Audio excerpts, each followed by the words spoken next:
जय हिंद दोस्तों। My self Sanjay Lunawat, Udaipur.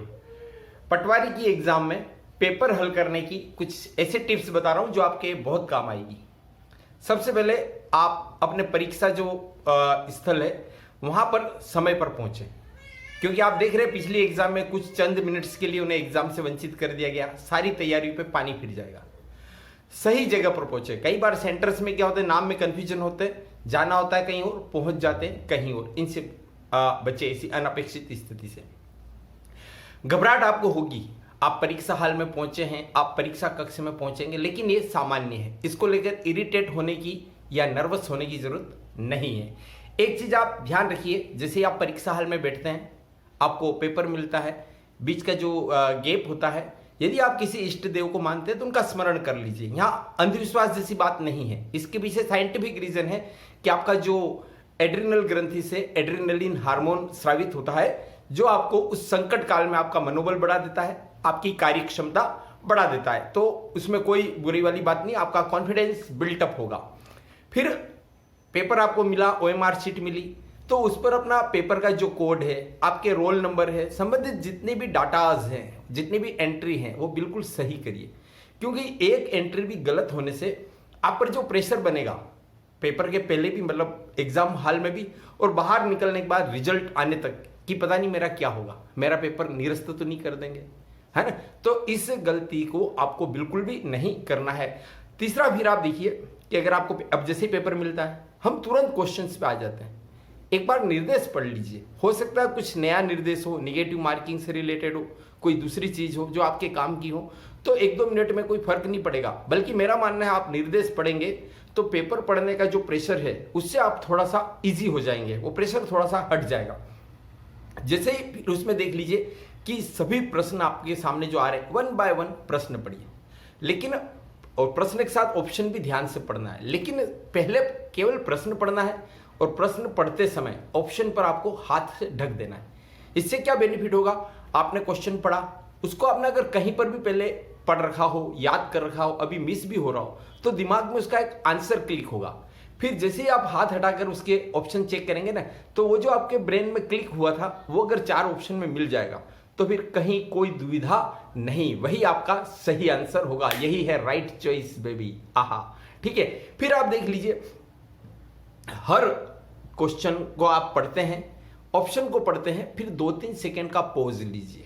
हो सकता है कि तुरंत करने में आप कुछ गलती कर बैठे, जल्दी का काम शैतान का, तो उसमें आप 2-3 सेकेंड का पॉज लेंगे तो आपका ब्रेन उस स्टेबल स्थिति में आ जाएगा कि हाँ, इसका सही उत्तर क्या होगा, या प्रश्न में कोई कंफ्यूजनिंग लैंग्वेज है तो वो भी आपके ब्रेन में क्लिक हो जाएगी। वो जो है ना, कार्यो कूद पड़ियो मैदान में, तो प्रश्न पढ़ते ही या अधूरा प्रश्न पढ़ते ही सीधे आप उत्तर पर मत आ जाइएगा। यहां पर एक चीज आप और देख लीजिए, पेपर हल करना शुरू करा, पहला ही प्रश्न नहीं आ रहा, दूसरा भी नहीं आ रहा, तीसरा भी नहीं आ रहा, 15-16 लगातार नहीं आ रहे, क्या हो जाते हैं, हताश। और फिर यूं लग रहा है इतने सारे मेरे को नहीं आ रहे, मैं बीच में तो कुछ हल करूंगा ही करूंगा। तो ऐसे में आप गलत कराते हैं, और फिर जो आपका मूड ऑफ होता है, पूरे के पूरे पेपर का सत्यानाश हो जाता है। मेरे साथ भी ऐसा कई बार हुआ कि मेरे को एक साथ 15-17 क्वेश्चन नहीं आ रहे, लेकिन डोंट वरी, बी हैप्पी। आप स्माइल मोड में रहिए, कूल रहिए, पॉजिटिव रहिए।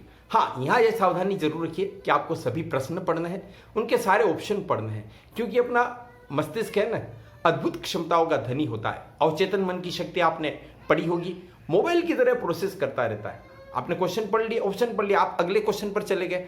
हमारे ब्रेन में पिछले क्वेश्चन और उसके ऑप्शन प्रोसेस होते रहते हैं, और जब आप सेकंड राउंड या थर्ड राउंड में उन्हीं क्वेश्चंस को फिर से हल करेंगे ना, तब तक उन ऑप्शंस में से सही ऑप्शन कौन सा है, ये हमारे ब्रेन से निकल करके आ जाएगा। इसलिए आपको ये काम तो पूरा अच्छे से करना है। यहां पर आपको एक चीज और देखना है कि ऑप्शन जो होते हैं ना, तो देखिए, पहला, दूसरा, तीसरा और चौथा इस क्रम में होते हैं। कई बार पहला, दूसरा, तीसरा और चौथा इस क्रम में भी होते हैं। तो आपको ध्यान रखना है कि ऐसा नहीं हो, क्योंकि इसमें पहला और चौथा तो फाइनली होता है, दूसरा और तीसरा या तीसरा और दूसरा, तो आपके वहां के अकॉर्डिंग तीसरा आपने सही करा है और वहां आप ओएमआर शीट में दूसरा भर रहे हैं। तो ऐसा कई स्टूडेंट पिछली एग्जाम में कर चुके हैं। ये जो टिप्स मैं आपको बता रहा हूं ना, इनमें सारे प्रैक्टिकल टिप्स हैं जो स्टूडेंट्स जिन प्रॉब्लम का फेस करते हैं परीक्षा के प्रेशर में, ठीक है ना। आप भले परीक्षा हाल से बाहर कितने ही नॉर्मल रहें, लेकिन परीक्षा कक्ष का माहौल ऐसा होता है कि अपने आप हम पर प्रेशर आ जाता है। यहां पर आप एक चीज और देख लीजिए, किसी प्रश्न के ऑप्शन में आपको कंफ्यूजन है या प्रश्न की लैंग्वेज ही आपको समझ में नहीं पड़ रही है, ठीक है ना। जैसे मैं आपको बताऊं, साइंस में एक रोग होता है सिफिलिस, अब उसको हिंदी में बोलते हैं उपदंश। अगर आप उपदंश पढ़ रहे हैं तो आपको पता ही नहीं चलेगा ये कौन सी बीमारी, ये तो मैंने जिंदगी में कभी नहीं पढ़ी। इसलिए कंफ्यूजन वाली स्थिति में वैसे भी जो इंग्लिश वर्जन होता है वही मान्य होता है, तो आप उसका इंग्लिश भी जो क्वेश्चन दे रखा है अंग्रेजी में वो भी पढ़ लीजिए, ताकि आपका कंफ्यूजन क्या हो जाएगा, दूर हो जाएगा। यहां पर एक चीज और आप देख लीजिए कि जो कॉन्स्टिट्यूशन यानी संविधान संबंधी प्रश्न होते हैं तो राष्ट्रपति और राज्यपाल में और प्रधानमंत्री और मुख्यमंत्री के कुछ एक अनुच्छेद महत्वपूर्ण ऐसे हैं जिसमें 89 अनुच्छेदों का अंतर होता है, डिफरेंस 89 का होता है। जो राष्ट्रपति का होता है उसमें 89 आप प्लस कर देंगे तो राज्यपाल का आ जाएगा। ऐसा हर एक में नहीं होता है, ये मैं खाली आपको एग्जाम्पल के तौर पर बता रहा हूं कि ऐसी टेक्निक भी आपके काम आ जाती है। अब यहां पर एक चीज और आप देख लीजिए कि जहां तक हो सके आपको निगेटिव मार्किंग से बचना है, क्योंकि कई बार क्या होता है हमने जो पॉजिटिव किए सही किए होते हैं वो हमारे कट ऑफ से ज्यादा होते हैं, लेकिन जो माइनस मार्किंग में चले जाते हैं ना, निगेटिव मार्किंग गलत हम कर बैठते हैं, वो हमको फिर डुबो देते हैं। तो इस चीज से आपको बहुत ही सतर्क रहना है। तो आपको रिस्क लीजिए आप, लेकिन कैसी रिस्क लीजिए, कैलकुलेटेड रिस्क लीजिए कि हाँ इस प्रश्न में मैं सही सही पहुंच सकता हूं। अब अगर आपको रिस्क लेनी ही है और एक समझदारी भरी रिस्क लेनी है तो क्या करिए, तो मैं आपको बता रहा हूं, जैसे अपन प्रश्न करते हैं आपने उसके उत्तर के बारे में कंफ्यूजन है, लेकिन ऑप्शन पढ़ते ही लगे कि इस प्रश्न का उत्तर ये होना चाहिए, एक अंदर से एक आवाज आती है, तो याद रखिए वह आवाज बिल्कुल ट्रू होती, सच्ची होती, तो आप उस पर रिस्क खेल सकते हैं और उस ऑप्शन को आप OMR शीट में भर सकते हैं। यहां पर मैं फिर से बता रहा हूं, जैसे जैसे आप प्रश्न करते जाएं हाथों हाथ तुरंत उनसे रिलेटेड OMR शीट में सर्किल भरते जाएं। कई बार हम इस लालच में रहते हैं कि एक साथ सारा पेपर हल कर लेते हैं, बाद में हम एक साथ क्या कर लेंगे, सारे सर्किल भर देंगे। चक्कर क्या होता है, आपने चौथे प्रश्न के लिए सर्किल पांचवें में कर दिया गलती से हड़बड़ाहट में, तो पांचों का छठे में करेंगे, छठे का सातवें में करेंगे, पूरी सीरीज बिगड़ जाएगी। अब आखिरी समय में आपके पास सुधार की गुंजाइश रहेगी भी नहीं, और वैसे भी आजकल बॉल पेन से सर्किल भरने होते हैं, तो गलती हो गई तो वो इरिपेरेबल होती है। तो इस चीज से बचिए, थोड़ा सा इस मामले में आप अलर्ट रहिए, और सर्किल अच्छे से भरना है, बाहर से अंदर की ओर भरना है। स्टूडेंट क्या करते हैं, अंदर से बाहर की ओर भरते हैं, तो उसमें वो सर्किल पूरा नहीं भरा जाता है या ढंग से नहीं भरा जाता है, तो स्कैन में भी इश्यू बनता है, प्रॉब्लम होती है। फिर आप देख लीजिए, जो मैं बता रहा था कि अगर रिस्क लेनी है तो जो ऑप्शन पढ़ते ही क्लिक हो वो तो सही होगा ही सही। अधिकतर 4 ऑप्शन में से जो ऑप्शन बड़ा होता है उसके सही होने के चांस ज्यादा होते हैं। याद रखिए, यह टिप्स उन प्रश्नों के लिए है जिनके उत्तर आपको नहीं आ रहे हैं और जिनमें आप क्लिक करना चाह रहे हैं। बाकी अगर आपको जो पक्का पता है, कंफर्म है, फिर तो आपको वही करना है। फिर आप देख लीजिए, किसी ऑप्शन में कुछ विशेष तरह की जानकारी दे रखी होती है तो उसके भी सही होने के चांस ज्यादा होते हैं। यहां पर एक और देख लीजिए, आपके कथन और कारण वाले प्रश्न बहुत आएंगे। तो जब भी कथन और कारण वाले प्रश्न होते हैं ना, तो सामान्य तौर पर उसमें कथन और कारण के बीच क्योंकि लगा करके पढ़ लीजिए। अब उस क्योंकि से क्या होगा, आपको सेटल हो जाएगा कि वास्तव में ये कथन है और ये कारण है, दोनों में से कौन सा सही है और इसकी सही व्याख्या हो रही है या नहीं हो रही। लेकिन यार टिप्स दे दूं, इस तरह के प्रश्न में सामान्यतः ऑप्शन ए के सही होने के चांस ज्यादा रहते हैं अगर आप रिस्क लेना चाहे तो। यहां पर एक चीज और देख लीजिए, एक ऑप्शन आता है उपरोक्त सभी सही है, तो उपरोक्त सभी सही है वाला भी अधिकतर यह ऑप्शन सही होता है। लेकिन परीक्षा में क्या होता है, आजकल अलग अलग सेट की बुकलेट देते हैं, तो किसी एक में उपरोक्त सभी सही है चौथे स्थान पर है।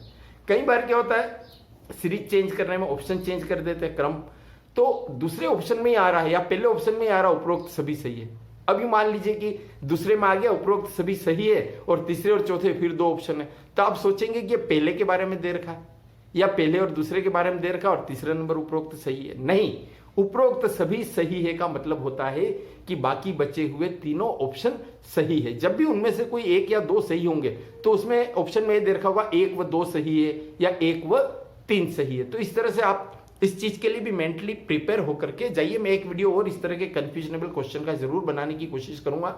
यहां पर आपको ध्यान रखना है, सुमेलित करने वाले क्वेश्चन में अक्सर हम घबराते हैं, जबकि मेरा मानना है कि अगर 4 ग्रुप ए सेट में होते हैं, 4 ग्रुप बी सेट में होते हैं और सुमेलित करना होता है, अगर उसमें से आपको एक का भी आइडिया लग जाता है तो चारों के चारों सही हो जाएंगे, वो ऑप्शन आपको ऐसा सेट हो जाएगा।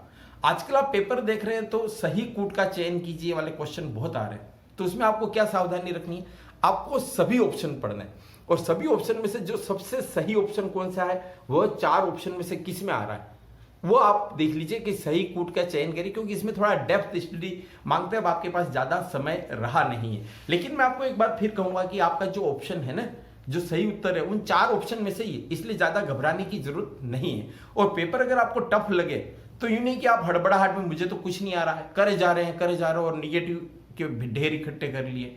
पेपर अगर टफ है तो कट ऑफ बिलो जाती है। तो इस चीज को अगर आप ध्यान में रख करके करेंगे ना तो आपको कोई ज्यादा प्रॉब्लम नहीं आएगी।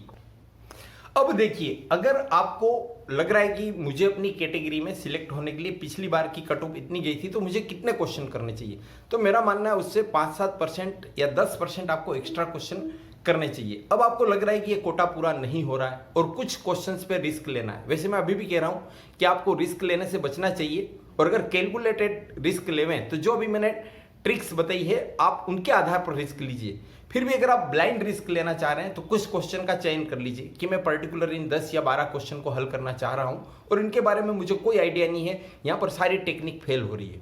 तो फिर उन क्वेश्चंस में आप या तो सभी में बी करिए या सभी में सी करिए।